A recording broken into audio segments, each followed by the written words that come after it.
Lo hemos venido comentando, hoy arranca el ciclo escolar 2022-2023, sin duda con grandes carencias, con un rezago educativo también, con muchos retos por delante, aunque también con una matrícula pues muy poco recuperada en comparación con el ciclo escolar anterior. Le presentábamos una gráfica muy completa.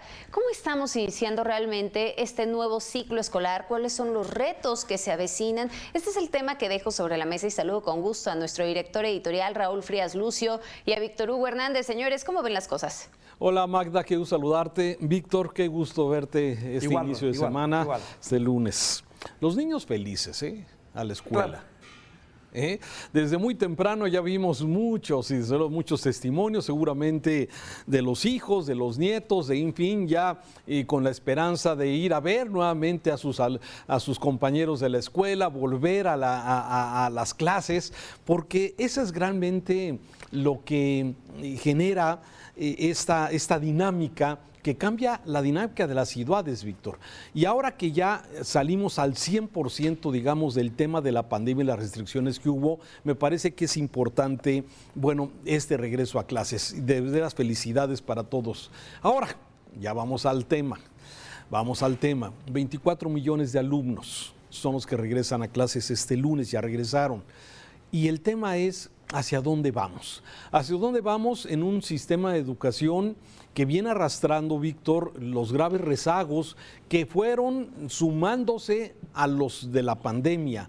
La deserción escolar que lamentablemente fue alta y que hoy no sabemos dónde quedaron más de 1,5 millones de alumnos que desertaron de las escuelas, que no se sabe dónde quedaron, dónde están, si van a reanudar sus actividades o no van a reanudar. Y ahora un reto nuevo. De por sí tenemos un sistema que no ha sido claro, que ha venido sufriendo de reformas y de derogaciones y una fin de diferentes visiones. Ahora le sumamos otro adicional. Y estoy hablando de que hoy tenemos una combinación de 3 reformas, la del 2011, la del 2017 y tenemos también la correspondiente al 2022. O sea, un galimatías que tenemos por delante. Sí, en un contexto en el que tal vez, bueno, el tal vez y el de ayer y el hubiera sido, ¿verdad?, no deberían estar en nuestro lenguaje, pero desgraciadamente así son las cosas, Raúl, en donde pues muchos analistas coinciden en que primero, para empezar, nos encontramos con un proyecto de educación pues altamente ideologizado, si se puede utilizar ese término, o contaminado, en el que se reprueba prácticamente todo lo hecho anteriormente. Así es. Se critica que es, entre otros aspectos, producto del capitalismo, causante de la desigualdad social, al servicio de las grandes empresas. Se critica que la educación es neoliberal y que promueve el individualismo, entre otros muchos santitos, si no te menciono que es inhumano, colonialista, clasista, punitivo.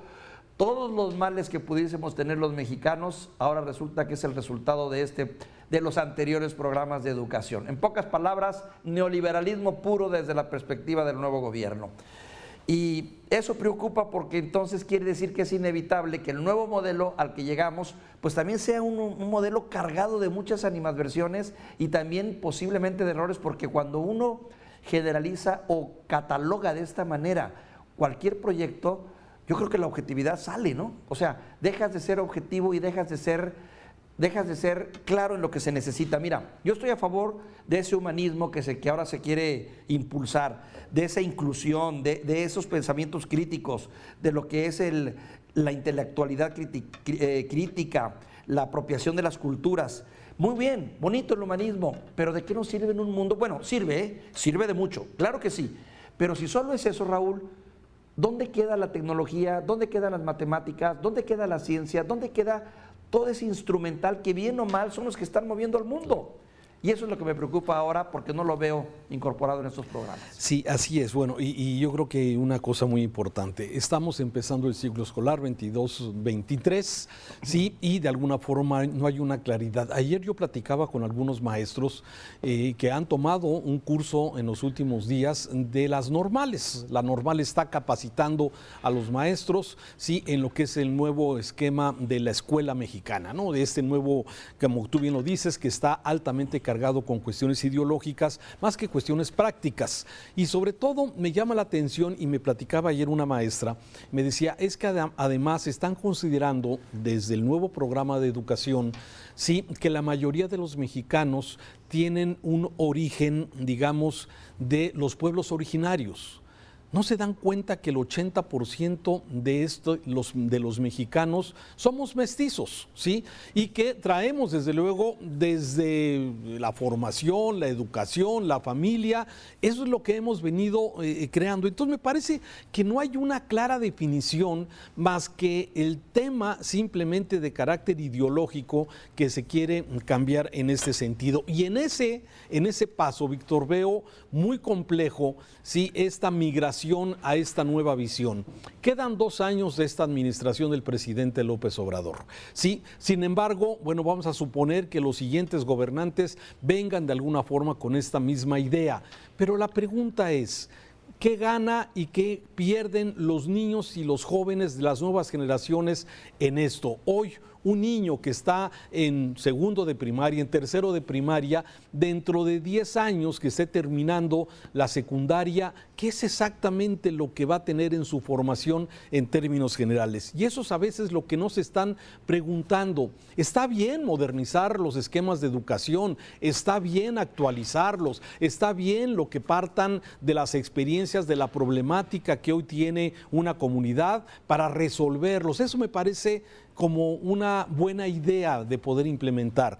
Lo que queda con muchas dudas es si los maestros, que son los que van a impartir esta clase, no han entendido el nuevo sistema, no lo han captado, ¿cómo van a transmitir esa información, esos conocimientos a los alumnos? Veo un tema complejo en donde no está consensuado. Los maestros en términos generales han estado, digamos, muy callados. Ya no es el poderoso sindicato que antes decía qué hacer y cómo hacerlo, pero ahora vemos un sindicato que de alguna forma quiso jalar con este gobierno y ha sido de alguna forma muy callado, digamos, en lo que esto significa de la capacitación y de los maestros. Pero los niños, los alumnos, Víctor.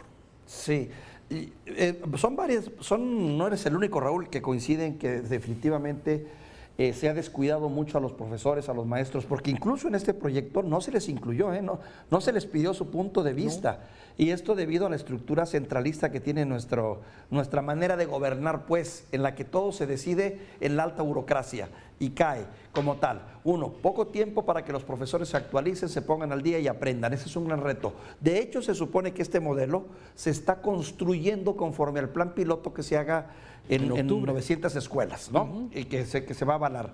Pero por otro lado también, Raúl, te quedas pensando y dices tú, ¿qué va a ser del futuro de estos jovencitos? Una de dos.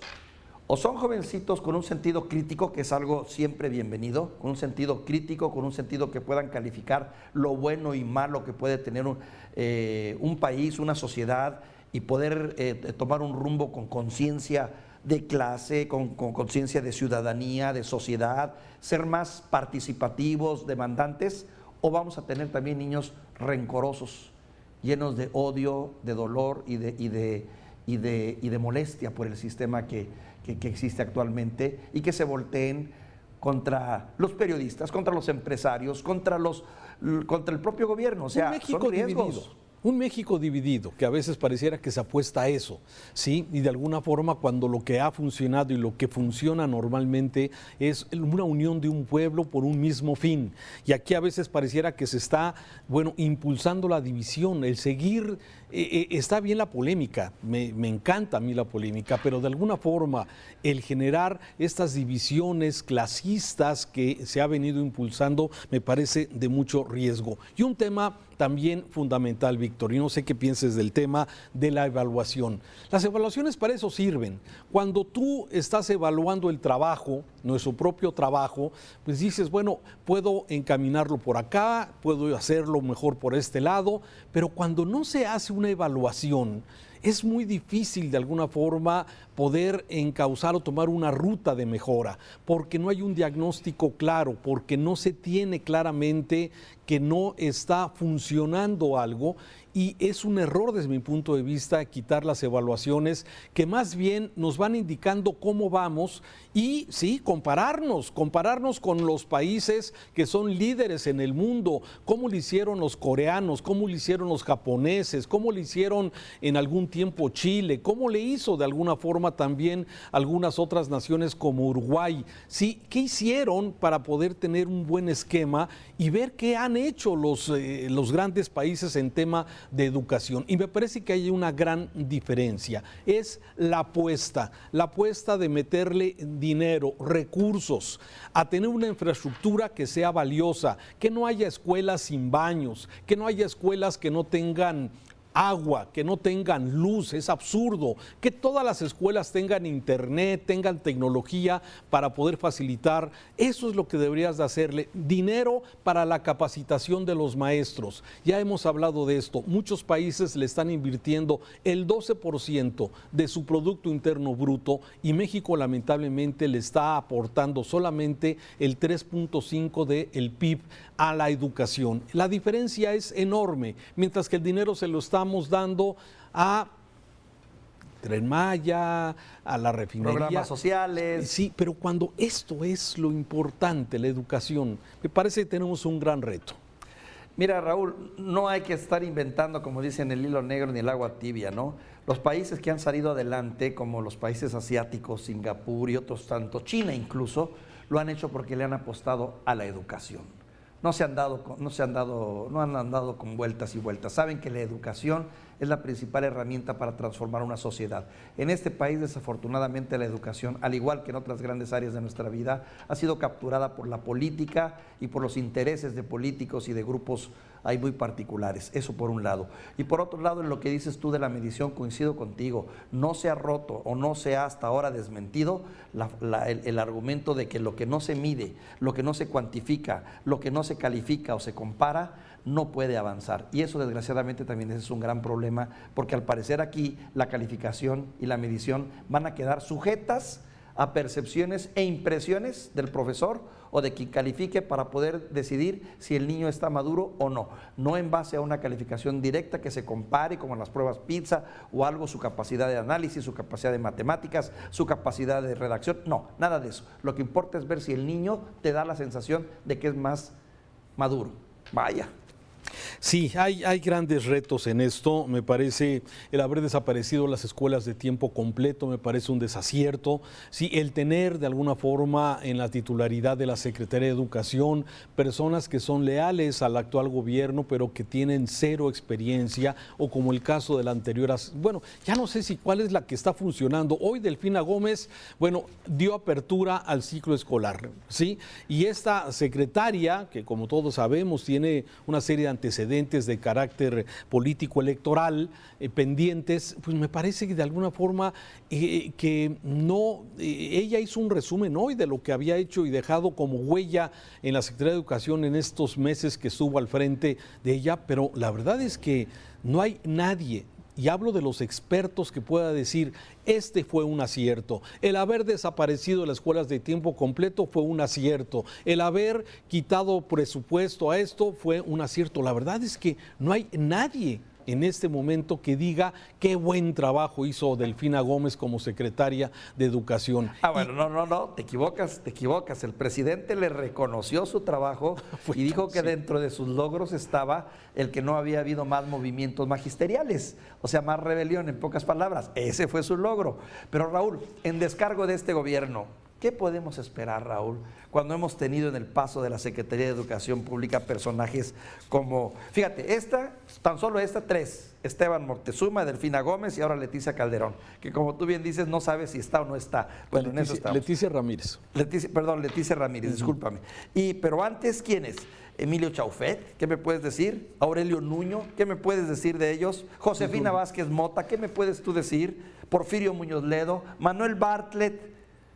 Bueno, fue secretario de Educación, tienes razón, muchos años. digo, sí. entonces, Sí, realmente creo que hemos descuidado mucho y hemos permitido que la Secretaría de Educación Pública esté en manos de políticos y el resultado, pues ya los estamos teniendo. Así es, lamentablemente. Y sabes, para terminar, ¿sabes quiénes pierden con todo esto, con esta indefinición? Pierden los más pobres, los más marginados, los que no tienen otra oportunidad más que, bueno, ir con esta inercia. Esos son los que más pierden. Y esa brecha, que es amplia ya entre los que pueden y tienen posibilidades de tener una mejor educación, se va abriendo con los que no la tienen. Entonces, esto es lamentable cuando debería ser un punto igualador la educación para Así es. poder de alguna forma tener y poner a todos en la misma línea. Y sin embargo, esto no está ocurriendo. En fin, seguramente va a haber mucho más que comentar. Ni duda cabe, Raúl. Y además las consecuencias en el futuro, porque esto se paga en el futuro. ¿Y sabes cuál es o sea, que las consecuencias no se van a ver en este sexenio? No, claro, exacto. Se van Lo a ver, vamos en años, y Así en es. esos años, pues ya no va a estar López Obrador, ya no va a estar, o sea, quién sabe quién vaya a estar, pero de alguna forma sí, ese es el tema, que este tipo de acciones que se toman no va a tener repercusiones a corto plazo y vamos a verlas a mediano plazo cuando ya no hay responsables. Vaya, Víctor, Vaya. gracias. Qué tema, Raúl, qué tema. Te mando un saludo afectuoso. Un saludo, gracias.